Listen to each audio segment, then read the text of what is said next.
Hi guys, what we're going to have a run through today is some retention stuff. David very kindly came out to have a chat with us and we were chatting in the Facebook group. David has 100 clients and he's only lost 4 clients all the way through this year. So that's in about 8 months he's lost 4 clients out of 1, so that's pretty good going. Thanks again for coming in. No problem. Give us a rundown through some of the stuff you're doing. Well, I put a list together, guys, of kind of the top 10 things or the most important things we changed just since January or since early last year, before kind of the Christmas period. So contracts, we put a lot of people on contracts, not to really push them away from us, but we wanted to make sure that our income was guaranteed and that our members knew what we were giving them in return for the money they were exchanging. And this really helped us maintain a regular amount of class attendance as well, because people are now paying for the service, they know that they're paying for it, they're not able to stop whenever they want, and they're constantly getting into class, and they're getting more results from that as well. So we get more money, the clients get more results, and the gym is retaining members constantly. Cool. The second thing, reviews are ongoing. Most of our clients know that they can come to us at any point and have a review if they're not happy, if they're injured, if they're sick, or anything goes on with them and it reflects on their training, they can come to us and have a review, or we try and schedule reviews, especially with new clients. When the first 8 weeks are over, they were really excited for a few days, a few weeks. Then they've kind of wondered what should happen next after that 8-week period, when they see a little bit of stagger in their progress and they want to get to that next level. We can review that with them, bring them in and have a chat and help them get to that next level.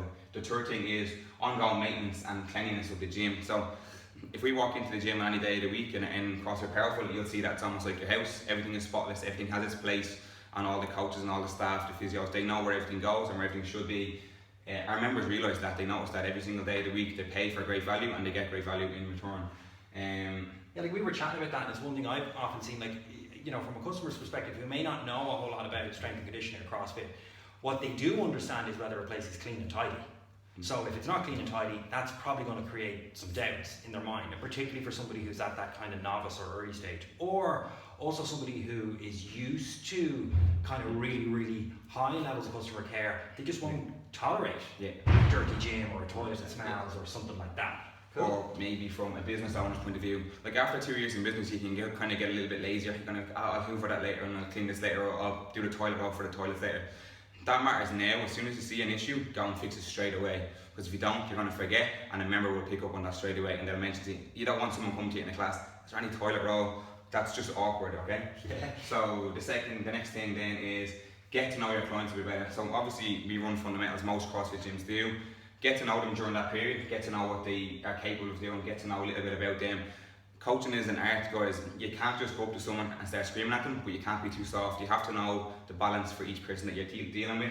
And then getting to know your clients is an ongoing thing. People won't open up to you in the first week. They never met you before. They don't know anything about you. They don't know what you're going to do or say to them in the gym. But once they trust you, then they'll believe in what you say. Sure. You mentioned this one here, I think you just skipped it by mistake. Sorry. No, you're fine. Game plan on the levels and coaching. Talk us through that. So, we make a game plan and we coach at different levels for different athletes, because everyone in every CrossFit gym around the country, they all have different needs or different capabilities or different goals. We're separated by degree, not by kind. Everyone's the same, but they have different goals. So we make a game plan. So if we have beginner athletes who are kind of maybe 3 to 6 weeks in their training, we have set out a structured training program for them, and we have a coach who's going to keep an eye on them a little bit closer than the guys who were there 2 years. We have another coach who's going to keep more of an eye on them in class. So when you go into our gym, you'll see our 2 whiteboards. You'll have on the left hand side is a more scaled back program, and on the right hand side you'll have a more advanced program. And then we can kind of blend anything in between, scale it forwards or backwards if needed for whoever's in front of us. But we use our app to book in classes, so we know who's in front of us every single class, so we can make a plan if someone's injured, what they can do instead of that class, because we don't want them to turn them away.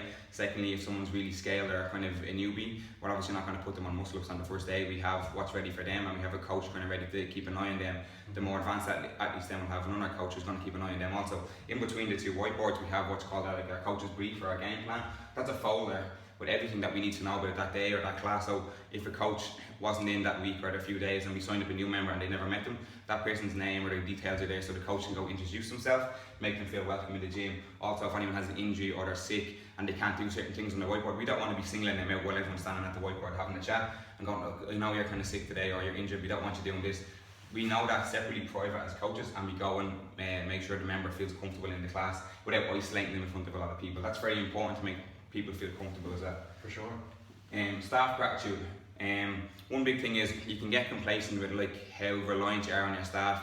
they'll do things for you and you'll get reliant on them. They might do a bit more for you and you'll get reliant on them again. Pay them what they're worth, treat them with respect and give them what they deserve. They bring massive value. If you have a good coach who really cares about your business to the extent that you will, because you're the owner, no one else is going to care deep as much as you will, but if you have staff who care just as much, look after them, guys, because they're not going to leave if you do that. Yeah, like we were talking about this, and there's a kind of a big disconnect I see where, you know, you've got people who are trying to become professional coaches, but they're not, maybe someone's not conducting themselves in a particularly professional way. And then the other side of it is, you know, if you don't look after the team, your business is only as good as the worst person you have working for you. Exactly. So you could have 5 absolute sort of superstars and one guy, and he'll or girl, and they'll drag the whole thing down. So yeah, we're big into that as well. You really do have to make sure you're looking after people and doing your best to help them. Exactly. Add value for the customer. So each month we have a kind of a rule. We sit down as coaches, our staff, and we think about how can we add more value the next month for the clients that we have or the new clients that have joined. Especially, you've got to remember, you get complacent again with how long a client is in your gym unless you track those data and those numbers. We have clients for 2-3 years now, and if we don't continuously add value for them, they're going to just think they're getting the same thing for the same amount of money all the time. But we need to add more value. We need to give them the best we can give them all the time and never forget that. So you're doing that with equipment, with systems, and with the whole service? So we'll do it with the whole service as a package. So it might be like all our members now get 50% physio discount from our in-house physio. New equipment and their brakes, it's fixed straight away. If the toilet breaks, it's fixed the next day. Cleanliness to the gym, everything is maintenance or adding value to the gym. We go and kind of we do in-house competitions, or we try and go and do a competition as a club together to make it really like, you know, a community thing where we all go together and have fun. We don't put much emphasis on like winning and this and that and the other, but we want to have fun.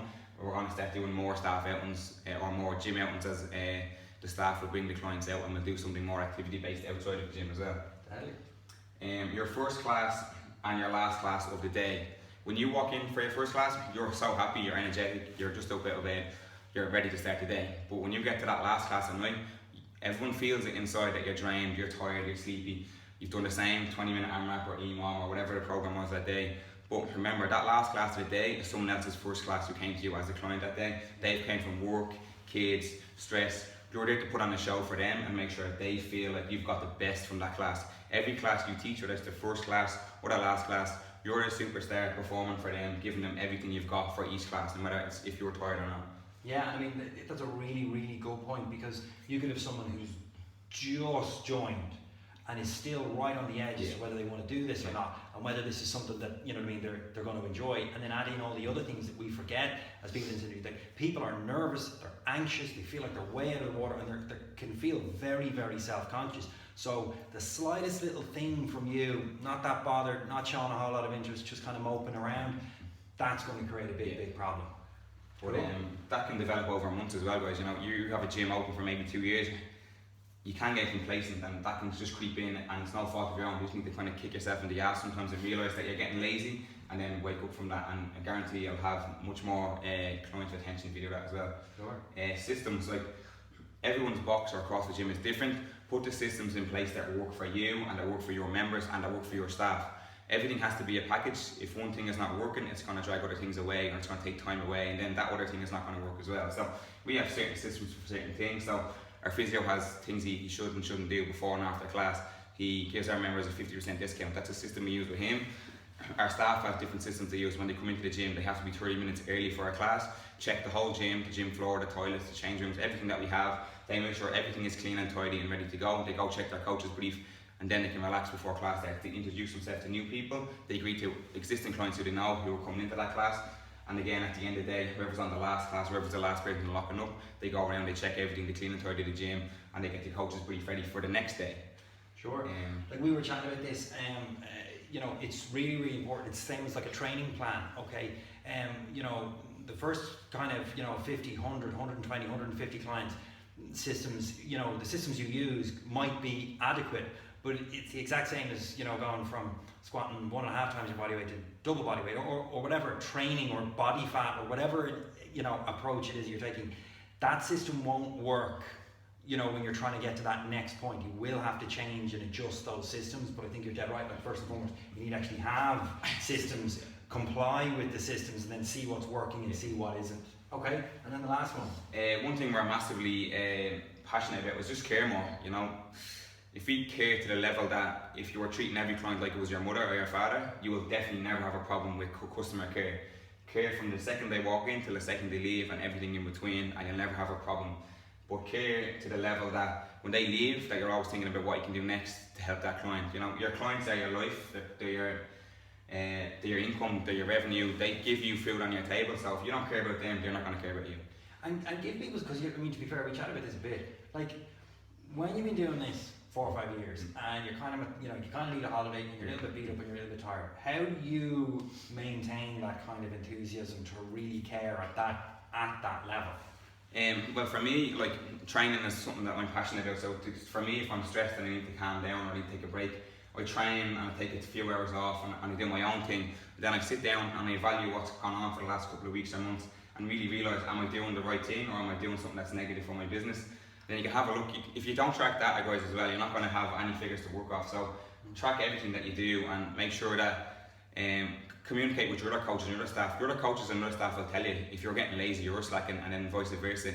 That will help you massively as well if you communicate with your staff. We have monthly meetings with all our staff now, and we go through what the previous month was like and what the next month should look like and so forth. That really helps as well. Like, you know, we can say, look, Kieran, you were borderline, just nearly late for that class 3 times a week you were teaching. Members were kind of waiting outside and the door was locked. That's not kind of on. People that want to be sitting outside, especially if it's raining, waiting for you to come open the gym, it looks like you're just like getting there just on time. You want to just do barely enough. So some things like that is important as well. Or our physio does CrossFit, but he doesn't do CrossFit just to get business from our clients. He does it because he wants to understand the movements and he wants to do CrossFit to be part of our community, but he also wants to help and care more about our clients. You'll see our physio chat to many people during a class. They'll just wander over and how are you getting on? We'll go back to someone who we treated maybe 3 or 4 months ago. That's another way we care about our clients. Go back to things that we haven't visited for a long time and make sure that we follow up on it as well. Brilliant. Well, look, lads, thanks to me and David for coming in, and thanks to people who were watching. I mean, that, to be fair, you can't, I often say this, you can't argue with those numbers, okay? He's holding 100 clients, and that's kind of where he's at, because that kind of suits his business at the moment, and he's lost 4 in 8 months. So that is a really, really sort of impressive number. There's hopefully some really good stuff in there for you. If you have any questions, bang them up in the comment under the video, and I'm sure David will pop up some answers for you as well. Cool. Thanks, man. Thanks, guys.